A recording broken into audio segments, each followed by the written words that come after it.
ওদের স্বামী-স্ত্রীর মধ্যে যে মানে বন্ধুত্বটা নেই, তো সেটা তখন বললাম যে, "তোমাদের হাসব্যান্ড ওয়াইফ এর মধ্যে যে ঝগড়া ছিল সেটা" বলছে, "না ওটা তো ঠিক হলো না। তাহলে তো এটা পিতৃদোষের মধ্যে না অন্য কোনো কিছু দেখো।"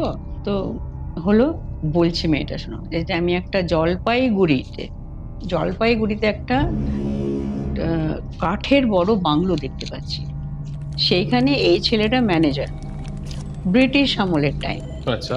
তো ও বসে আছে। তো সেখানে একটা আ মেয়ে সিঁড়ি দিয়ে উঠে আসছে।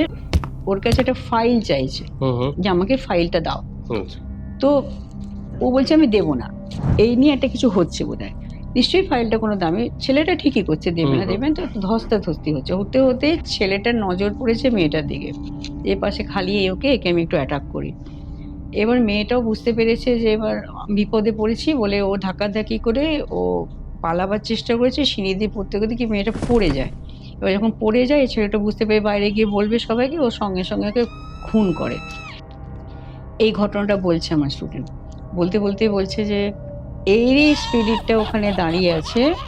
বলছে যে, "তুই আমাকে যে করলি তুই কোনোদিন শান্তি পাবি না তোর সাংসারিক জীবনে।"